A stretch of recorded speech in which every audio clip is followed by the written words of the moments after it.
Can I ask, is this already being recorded or should we get that? Oh, I do see it is being recorded. Wonderful.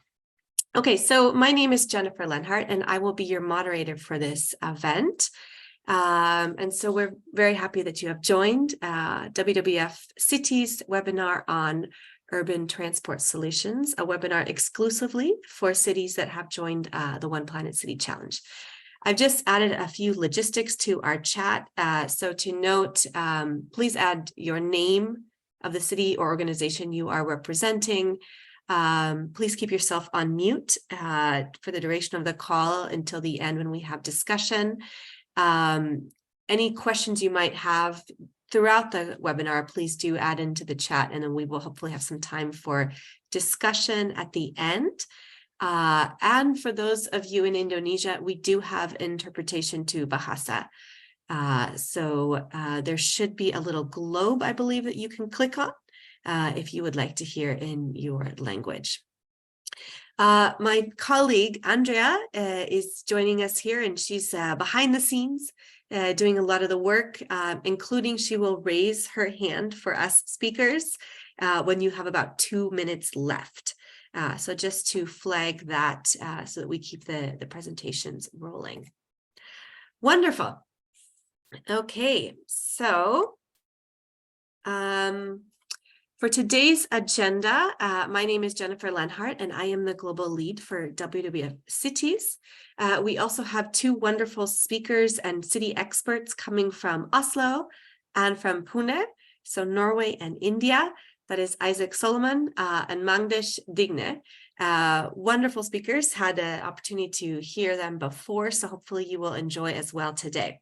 We'll start first with a quick intro, including to note that the One Planet City Challenge is currently open for reporting, so we invite you to again join this year.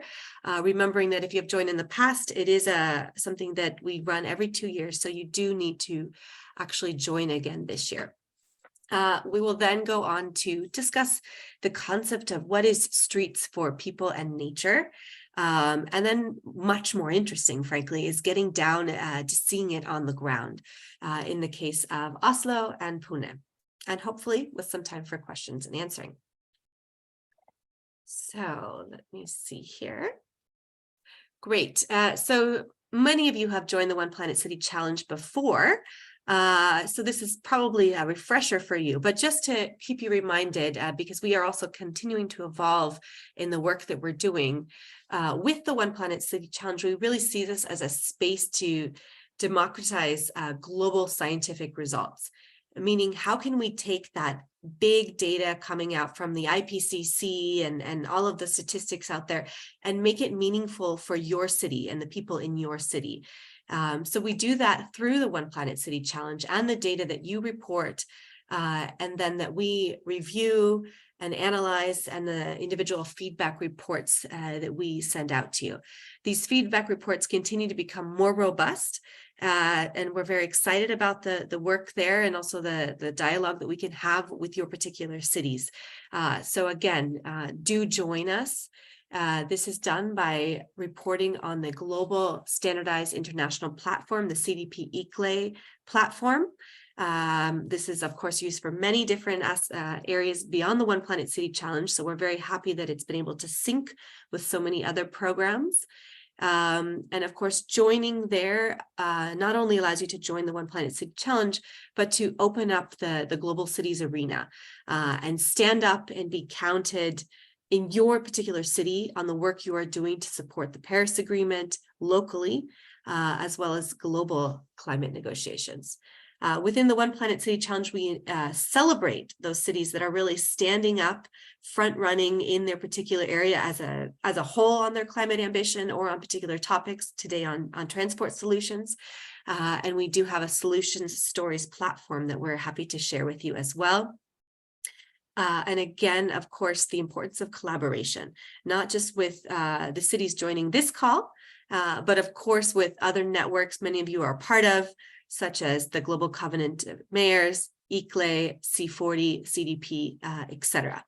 And we're very happy to say that we ran a participant survey in the last round of the One Planet City Challenge, or the OPCC, and we found out that 83% of the cities that responded to that survey said they would like to join again.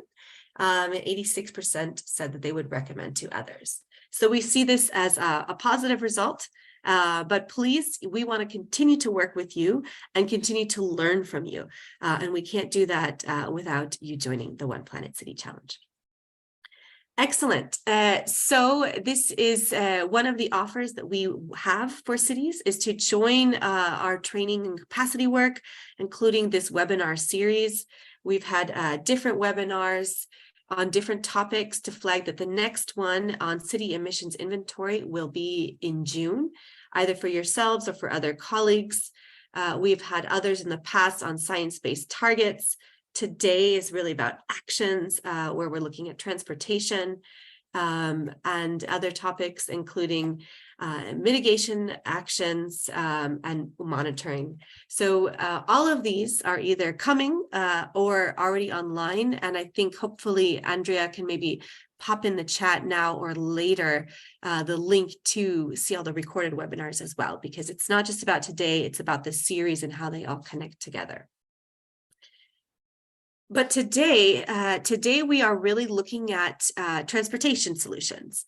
And transportation, of course, is not just about moving around in our city. It's how we interact with our city and how we envision what kind of city we really want to live in. This is a photo. I used to live in the city of Amsterdam, and I recall every single day I would jump on my bicycle. I fell in love with that city all over again. And I think this is really where transportation is not just about movement, but it's about interaction. And so how can we see our cities in a new light by the transport solutions we use? So first of all, and we talk about where we want to go and envisioning where we want to go, but where are we when we start? And I always love this image when talking about transportation, because on average, 40 to 60% of public spaces in cities are dedicated to cars in the form of roads, in the form of parking, highways, freeways, etc. And this is not only a waste of space, it's also expensive. Urban sprawl is a big issue in many, many cities, and the cost of urban sprawl is often 3 times to provide the public services to those outlying areas.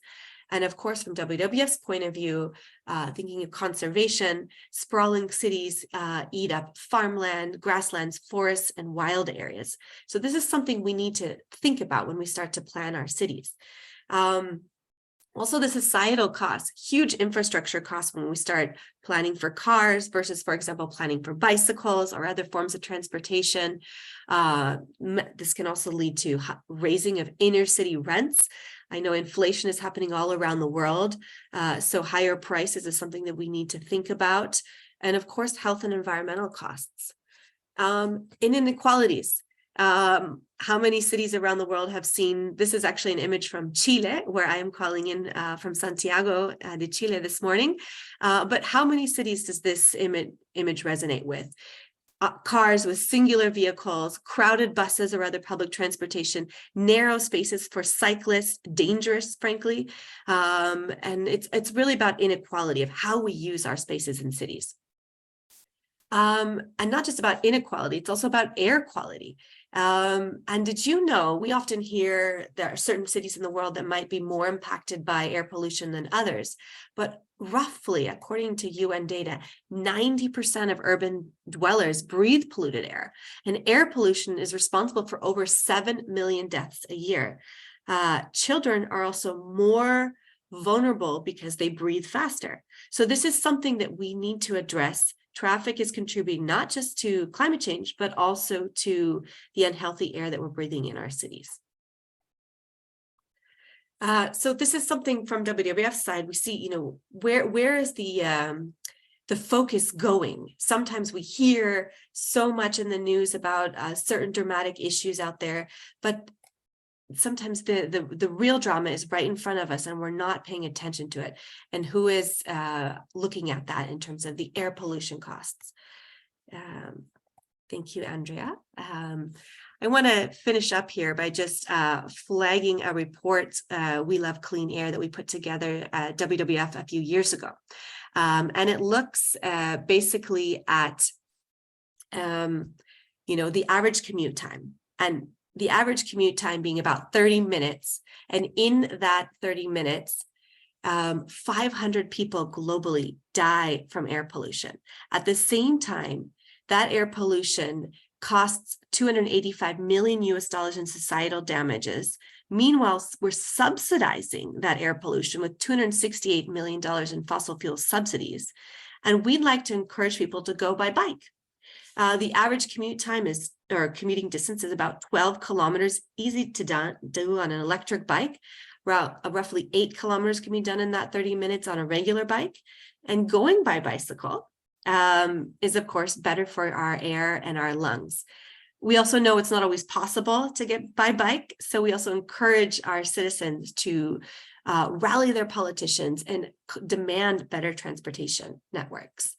And so I'd like to just finish off here, if I can. Oops, it's hard to see. I've got all the different pieces here. I think if I can, well, this is a great graphic, and for some reason it's not downloading here, but usually it's a GIF, and it rolls out to show you a greener London if we didn't just dedicate all this space to cars, but instead dedicated it to people.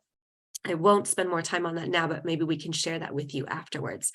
And finally, I want to invite you to check out this link, and hopefully Andrea can add it to the chat, travelbetter.panda.org, where you can look at different ways to get to your destination, not only by the fastest way, but the best way for the environment and the best way for your health. And with that, I will happily hand over to Isaac to present on Oslo. Thank you, Jenny. Yeah, hello everybody, and great to be here. Thank you for the invitation.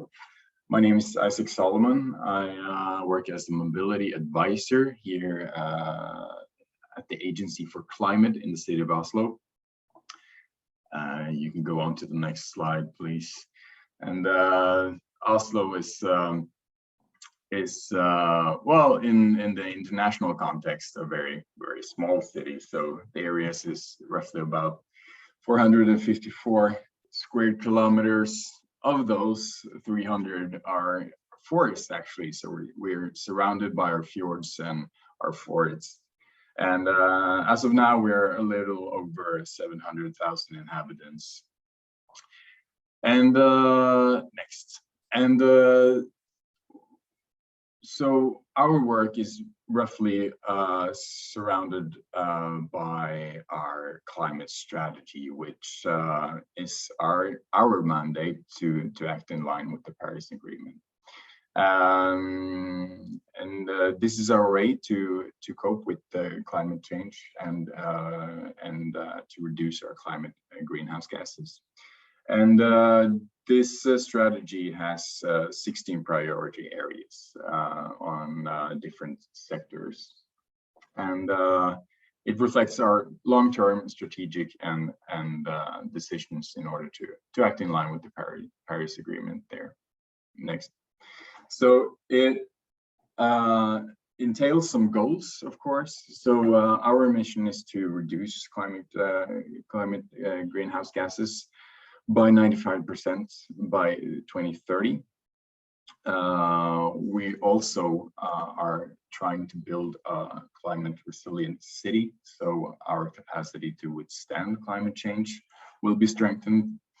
You can press next, because then we have our energy goals as well, that we are trying to also reduce our energy consumption.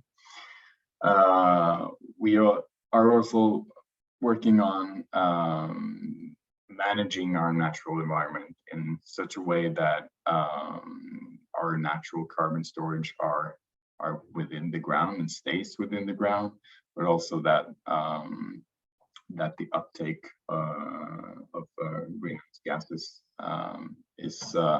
is greater due to our forests and our land use. And we also have started working on our indirect emissions as well, trying to cut down on basically our our indirect emissions through individual use, basically. So yeah, moving on, there are 3 sectors that are about 90% of the direct climate gas emissions in Oslo. So as you can see, mobility is one of the large ones. We, of course, do work on waste constructions and the residual climate gas emissions as well, but my work is basically on the mobility side. And moving on, I can go into detail on what we're trying to do here with mobility. So our climate strategy entails 5 priority areas for climate-friendly mobility. And one of those is, of course, land use, because how we build our city dictates how people, or the need for people's transportation, right? So that's our kind of overarching mindset that we need to bring with us, and I'll get back to that later. But we also have some more direct goals for our mobility in Oslo. You can move on to the next slide. So one of those is, of course, emission-free cars and public transportation, investing heavily in walking, cycling, and public transportation, but also emission-free vans and renewable heavy transportation. It's also a part of our work. I said we have 5, so the 5th one that is lacking here is also emission-free transportation on our fjords. So that means our boats and our ferries as well. We do also have some traffic reduction goals. So we aim to reduce our car traffic by 1/3 within 2030. That's measured from 2015. And we also have a 0 growth goal in line with our national government as well. That basically it says that the population growth are going to the population growth and the needs for the new citizens here in Oslo, the transportation needs are going to be met by cycling, walking, and public transportation. And on the first note here, so emission-free cars and public transport, and you can go to the next slide as well. So I think Norway is renowned for our high share of EVs, and as of now, the share of EVs in Norway are roughly around 34%, 13% for vans. And it's for the national, Norway as a whole is roughly around 20-24% of EVs of all personal cars. EVs is electric vehicles, yeah.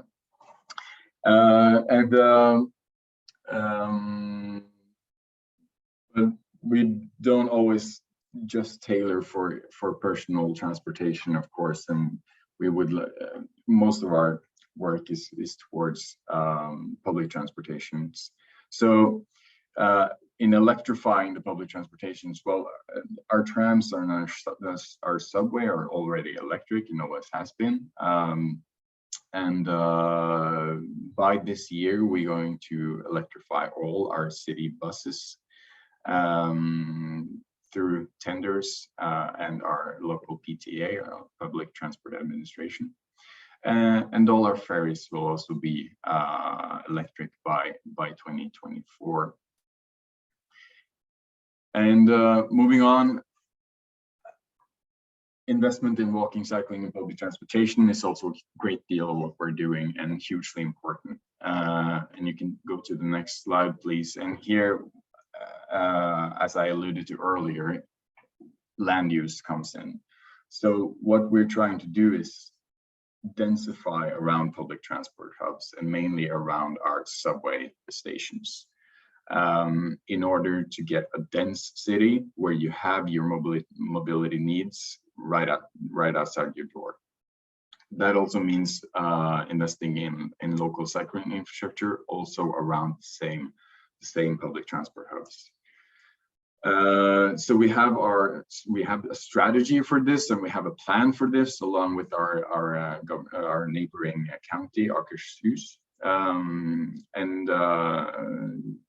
Yeah, this is kind of an overarching plan, a regional plan on city development. You can go on to the next slide. And what this means on city streets is basically that we're trying to redistribute the space and also change the street's purpose in line with the reverse triangle here. So that's kind of, yeah, that's our prioritization basically. You can go to the next one. And what this looks like in practice is basically this. So what you see down below is kind of the normal street where you have a lot of space reserved for parking. And what we're trying to do is redistribute that space and give it to cyclists and pedestrians. You can go on to the next one. Also here, this is on my morning commute every day to work. And here you can see, yeah, it doesn't look like much, but what we did here and what we've done here is basically narrowing this intersection. So this intersection was just basically very wide. It didn't have the green structure here at all. And it kind of stopped. So the pathway kind of stops where you see the sign on the right side here with the bicycle on it. And what we've been able to do with this narrowing of city intersections is making room for much shorter pedestrian crossings, making room for greenery, making room for climate adaptations, because the greenery here, as you can see, is making sure that the rainwater is actually handled in a good way. So this is a very effective, cost-effective step in order to redistribute streets within the city. You can go on to the next slide here. And I also said that we are trying to change the purpose of the streets here as well. And what you can see on the right hand side is this is our city council in the center of Oslo, and this was a kind of a huge street open to cars and parking, and as you can see now, it's open to people, open to greeneries, and open to city life, and basically shut for cars. So that is what we mean by changing the purpose. Here you can also see some piloting projects that we started with a couple of years ago. They've been so popular that we see the need to also enact these measures this year as well. And this is basically where we've closed streets and opened them up to people and opened them up to greeneries. Giving the streets back to people, basically. Yeah, and I think I'm gonna stop there, and we can go on to Pune and the discussions. Excellent. Well, thank you so much, Isaac. And I have to say, I love that you shared the reverse transport pyramid. That was actually in my presentation, and I saw you had it. So we're definitely thinking alike there. And also thank you for making it personal, showing us your commute and the changes, because we work in cities, but we're also impacted by the changes that are made, both positive and negative. So appreciate that. I have a lot of other questions, but I know that we've got a great audience here and another great speaker. So I'll hold those for now. And over to you, Magnus. And let me just get to the next slide. Okay. Thank you, WWF, for providing this opportunity for Pune City to present what we've been doing at this side of the earth. And as you see, look at the density of the city. You can move on to the next slide. Pune City has seen a lot of change in past few decades. And as you see, in 70s, 80s, it was a cycle city, and slowly it transformed to moped city. And now there are so many cars and mopeds also completely covering the streets of Pune city. You can go to the next slide. As you see here, our city is around 500 square kilometer of area with a population of around 5 million. And we do have a sister city adjoining to Pune, which is called Pimpri-Chinchwad. So that also adds up to the whole Pune agglomeration, so as to say. And if you look at the number of vehicles here, the number of vehicles are also on rise, and almost 3.8 million vehicles are registered in the city. But the good thing is that from past 4 to 5 years, we do see the number of public transport type of vehicles getting registered more than the private mode of transport. So public transport in terms of the bus and auto rickshaw, taxi cabs. So this is a very good move that the shared mobility type of vehicles are on rise. Well, in terms of climate action plans, Pune city is on the verge of preparing the climate action plan. And we have had a couple of emission inventories done in terms of air pollution. But with respect to greenhouse gases, we've had a carbon emission inventory done in 2012 and again in 2017. So it's high time that we need to have a latest carbon emission inventory so that we know where we stand in terms of carbon emissions. You can go to the next slide, please. So this is a slide, very interesting one that we did in the smart city movement. And when we surveyed around more than 0.3 million citizens, the outcome of the survey came out that the transportation and mobility is the highest priority for Pune city. So therefore, that sector got the highest number of attention, and then we had to make the plans and the designs which could improve the mobility in Pune city. We can go to the next slide. So there were a couple of surveys that were done, and we have had our comprehensive mobility plan also prepared. And as you can see that the average trip length in Pune city hovers around 8 kilometers. And our bus share is very low, around 12%. Walk share is around 25%. Cycle share is very, very low. But we are promoting now with new street design the non-motorized transport. The vehicle ownership, as you see, Pune city has got the highest number of two-wheelers registered in the city. So out of the total number of vehicles, nearly around 70% of them are two-wheelers.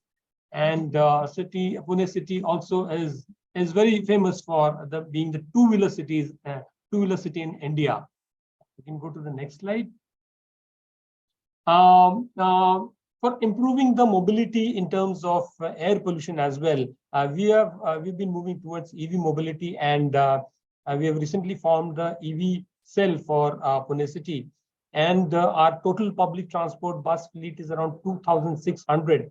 Out of that, we have recently, from past 3 years, launched 350 electric buses.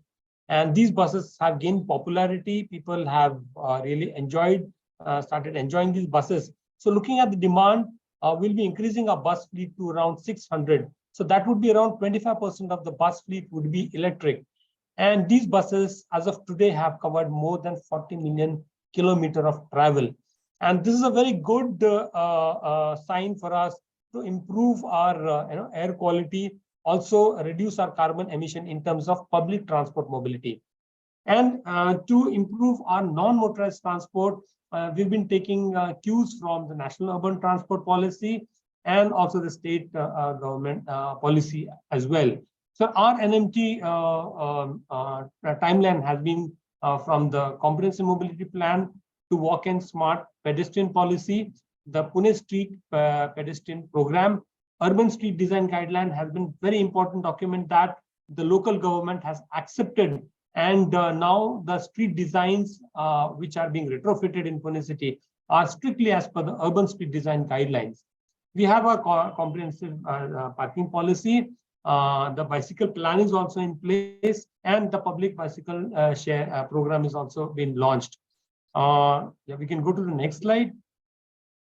As you can see here, under the street retrofit program to improve non-motorized transport, this has been the transformation that has been taking place in a couple of streets in Pune city. We started this program under Smart City. We took 2 streets, did the transformation. We've had a share of difficulties while launching these streets. And but as these around 2 kilometer streets were launched, people around that area accepted that. And after doing that, now we are focusing on the core area of the city. So few other streets in the core area are also being redesigned as per the urban street design guidelines, wherein the non-motorized transport is given the a fair share of the road. We can move to the next slide. As we can see, these are the same elements that go into the urban street design guidelines. And these guidelines are there on the Pune Corporation website. One can have a look at these guidelines, download from there. Next slide. Yeah. So the same streets and some other junctions also which were designed as per the urban street design guidelines. So our idea is to convert around 100 kilometers of the street, and out of that, around 65 kilometers of the streets are already completed as per these designs. Next slide, please. So this is a network of street that we envision to convert into urban streets as per the new guidelines, and whereby the non-motorized transport is given the emphasis. Next slide. These streets are not only on the peripheral area, but also in the central area. Now, in addition to the street transformation, we also added an element of urban 95. Well, 95 stands for an average height of a 5-year-old child.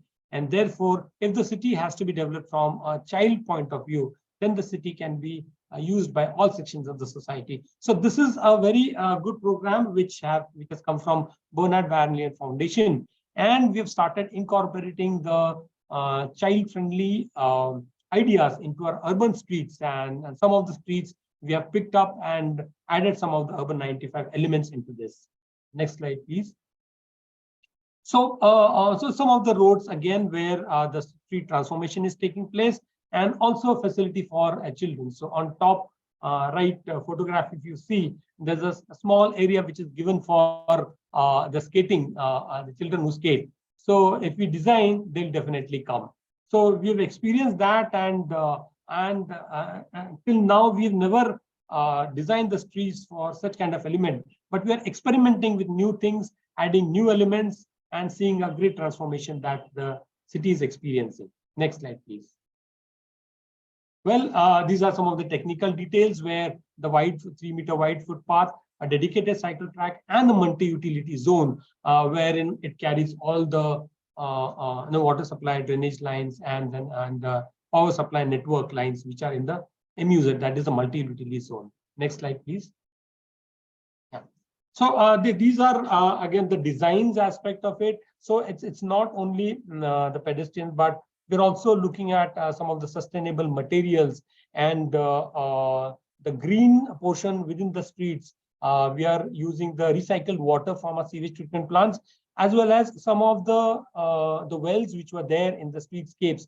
We have converted, or rather, we have done the rejuvenation of these wells, and water from these wells is been used for doing the watering for the plantation and the landscape activity which is there on the streets. Next, please. Yeah.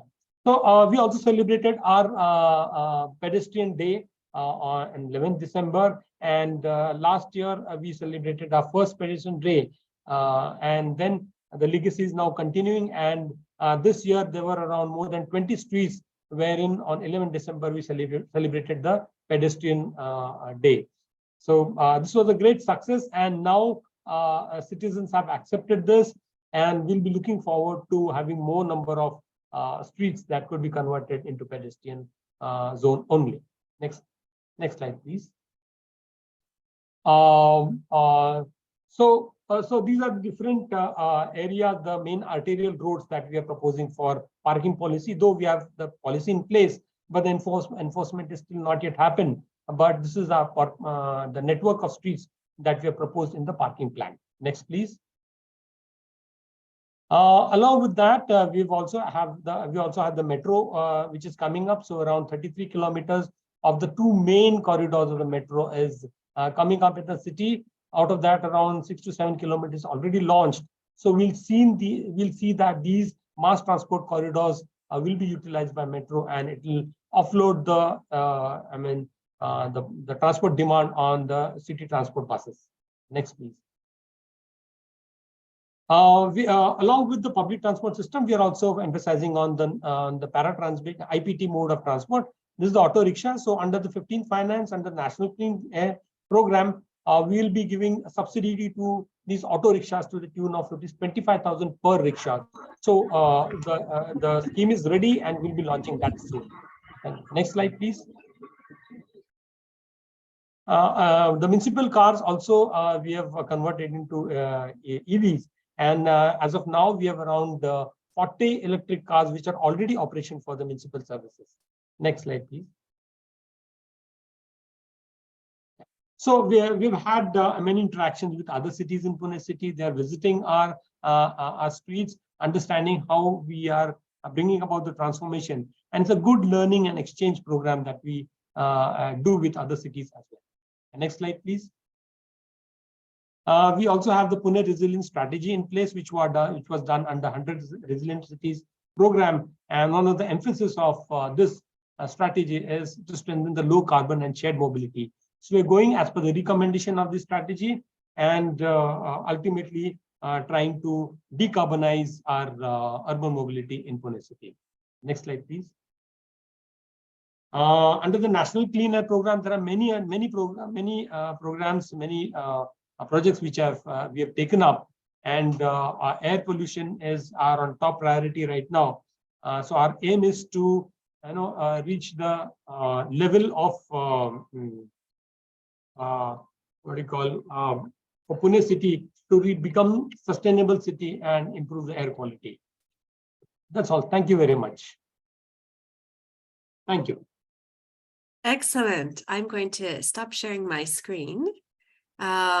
Absolutely fantastic to hear both of you and to see similarities and also differences, and leaves me with a lot of optimism in a challenging moment, of course, with a lot of the climate data coming out. But when you see that real change matters to people in cities, it's incredibly inspiring. I also like that both of you kind of put transport in a much bigger environmental strategy, because it's not operating alone, but connected to so many other aspects: land use planning, but also climate change planning, etc. Magnish, very interesting to hear about the pedestrian day. We hear a lot about cycle days, but wonderful to hear what you're doing there. So hopefully other cities can take that idea. And also thank you for emphasizing the importance of child-friendly streets. We often hear, where are the children? Why aren't they outside? And it's really about the street design. So thank you so much for sharing that, and congratulations on your award. I think that's from ITDP, the transport award that you received. Fantastic. Really, really good. Okay, I have a lot of comments and questions, but this is a big group here. So I want to make sure, Andrew, do we have any quick questions, or shall I just kick it off to start? What do you think? We have one question. Okay. From the city of Mataram, from Buri.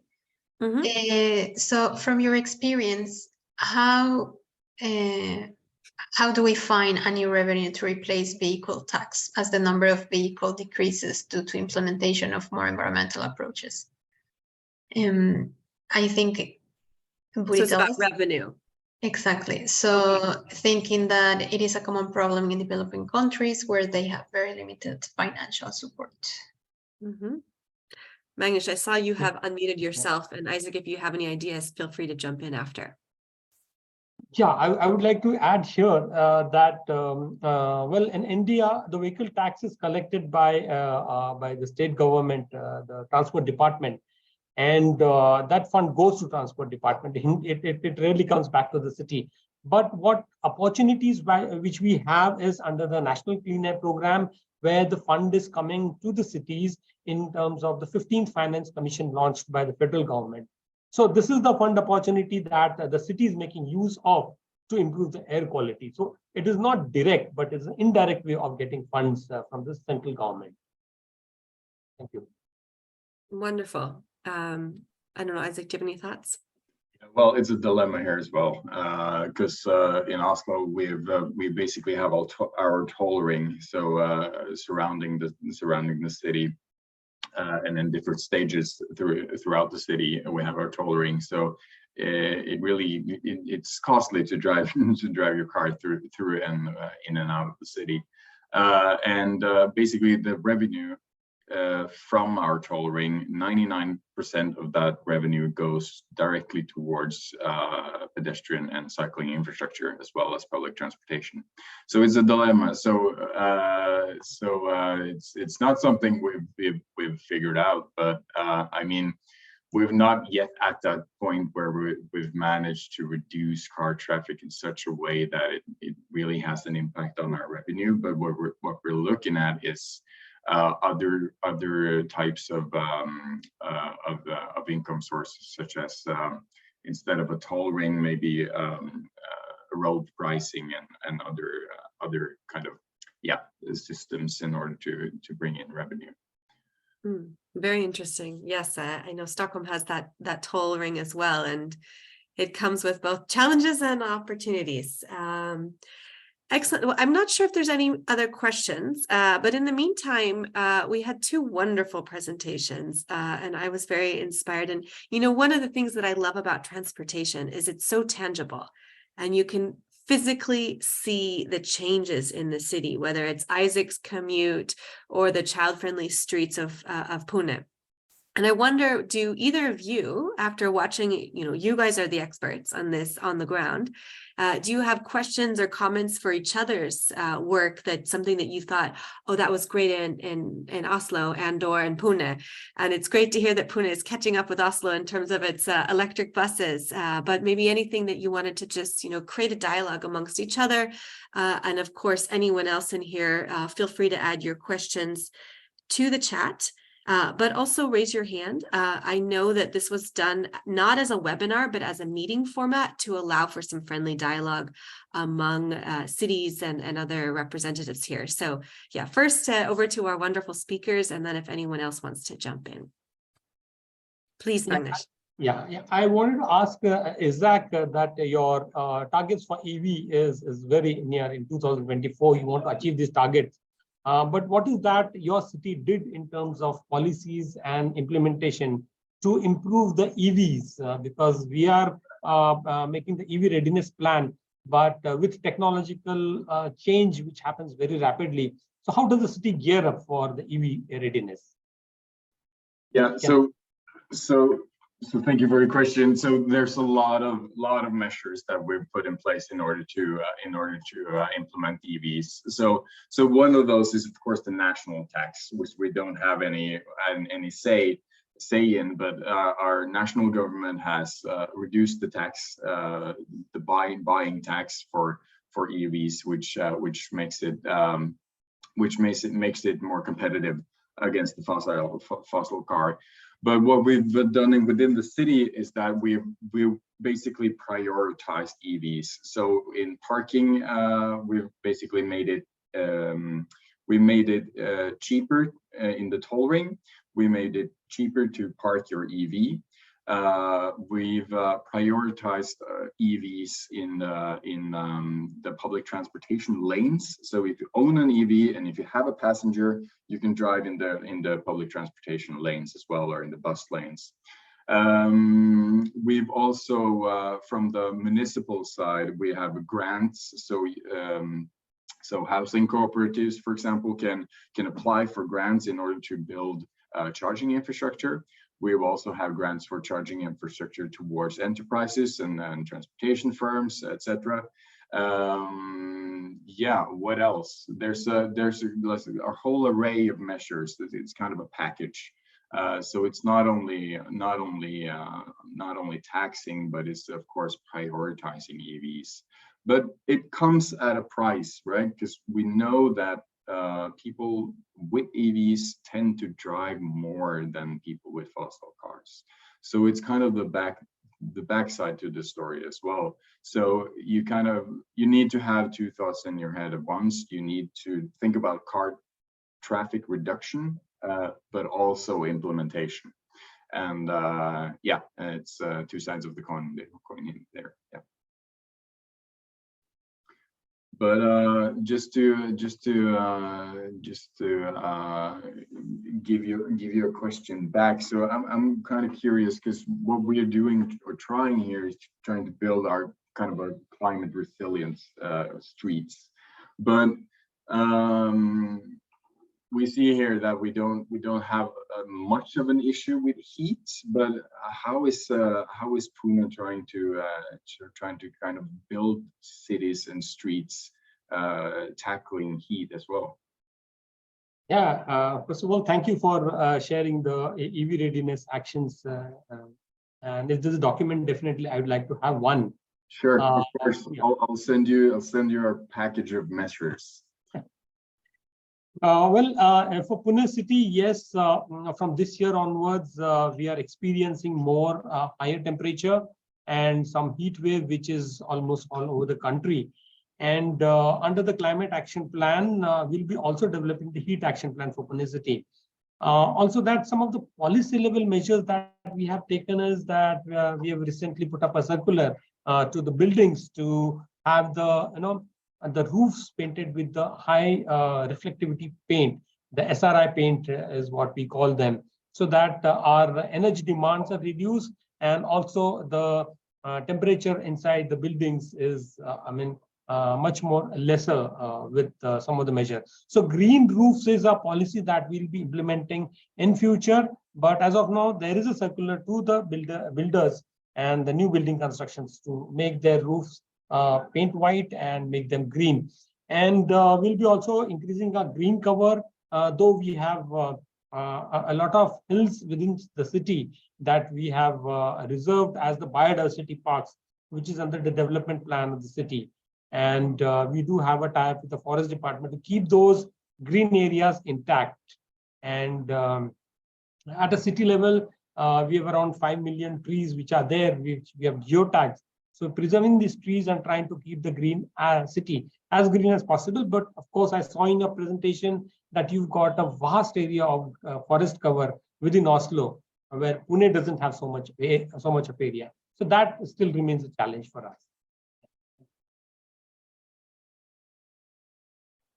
Great, thank you. Yeah, it's interesting to hear what you're doing with buildings, because there's also a measure that we're trying to do here as well, is that, yeah, trying to make our roof basically green, or if green's not possible, then solar panels.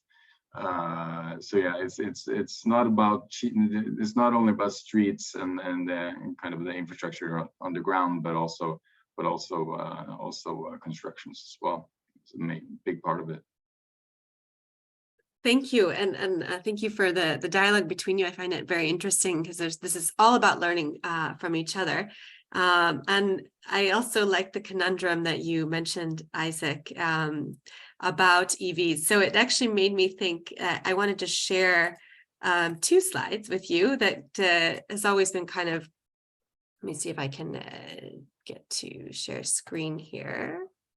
1 second. So this one I found it online, nothing special.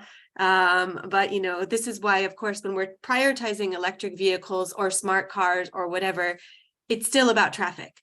So while cars will always be a part of our cities, and they need to be, we need to move around often in cars. But I think what you both have mentioned is, the thinking more holistically with people and nature at the center. And talking about cooling, this was the image I wanted to share, and I finally figured out how to do it. So I wanted to just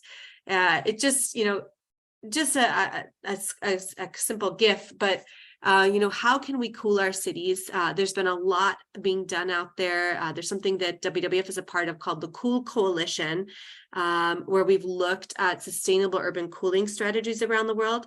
And there's a whole section in the work there on urban nature-based solutions for cooling, passive cooling. So I think, when we're talking about management and street design, it's not just about the vehicles, but it's really about the holistic thinking. And that was also something that we wanted to talk about in this webinar is how can we link land use planning and spaces for nature as well as spaces for mobility. So I'm going to stop there because I see that there is a question that came up from Rena, and I'll just go ahead and read it out and take over from Andrea, if you will. Sorry, Andrea. About public transportation with electric vehicles. So what target has it reached, and how is the battery waste managed? This is also an issue we've heard about in other conversations. What about public transport that is still using fuel?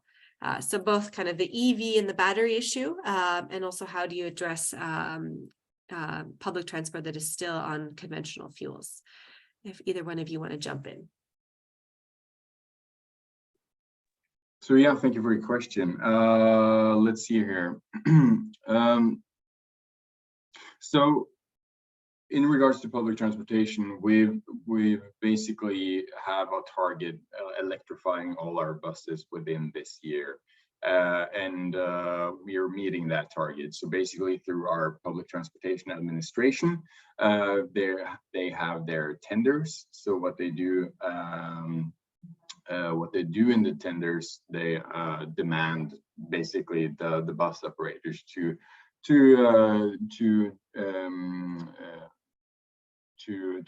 drive zero emission buses. So that's basically a demand in the PTA's tenders.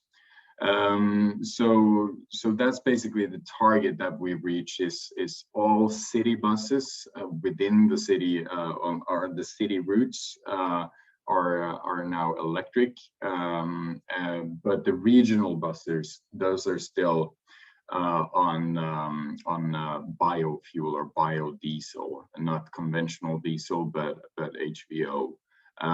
Which is something, so that's not quite zero emission, but we're getting there, and they have the target to, so the regional buses have their target to electrify the regional buses by 2028, I think it is. So yeah, the regional buses are still lagging a bit, but they're getting there as well.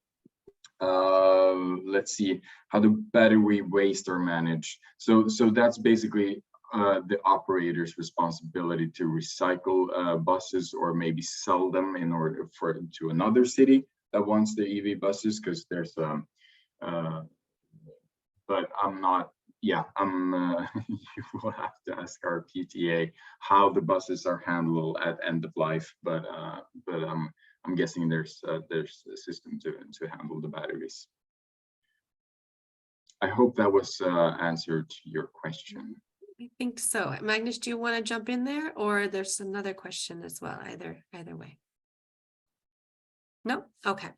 So a question then Andrea asked, and I actually had the same question myself, and I think it's about Oslo, or maybe it's about both cities. No, I think it's about both. Oh, she says Isaac, so I guess Oslo, but I think it is very relevant also for Pune, about working on changing some streets from being car-centered to citizen and nature-centered. And the images you shared, Isaac, also reminded me of some of the streets in Stockholm, where it's done also very similar, but primarily in the summer. So they're called summer streets. And they haven't been able to do it the whole year round. Obviously, people are not spending time outside there and it's cold. So maybe they want the parking. I don't know. But yeah, so citizens like them, but there's also a lot of hesitation, especially from car drivers, taxis, etc. So, and this might be our last question, just noting the timing. So if you guys could each just kind of answer quickly, how do you get over that challenge, that conundrum of we want better streets for people in nature, but there's a whole lot of backlash. And I know that's not only in your cities, it's definitely here in Santiago as well. And I think multiple cities around the world, probably everyone. Yes, over to you, Isaac, and then Magnus. I'll be short on this, and it's basically show, don't tell.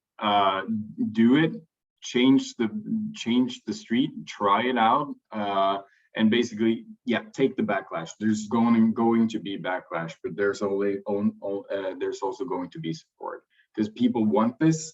And it's also throughout the summer. In the winter, people don't really want to be outside except for skiing. But just do it and see what happens. Because I'll assure you, people that are on the positive side is greatly outweighing the negatives. Excellent. Be bold. I like that. Magnus. Yeah, I completely echo with what Isaac is saying. Show rather than saying. So I'll share one small example that when we were designing the widening of footpath on Pune streets, we've had a lot of resistance from the shopkeepers in the initial pilot project. But the idea is to make the footpath wider is by integrating the front space of the shops with the footpath on the streets. So that gives a very wider perception about the walkability of the footpath. And by integrating, definitely we have got more space where we can put some street furniture also. So people can enjoy the street rather than just walking on them. So that's how we are able to really attract more people. And initially the shopkeepers felt that they would lose business.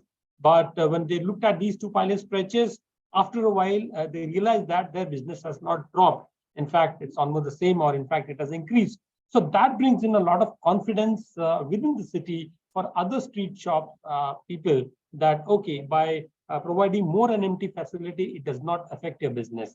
So these are some of the live examples that we have to show it to the citizen, to the shopkeeper, to bring in the confidence in this. Yeah. Thank you. What a wonderful way to end our session. I will quote you.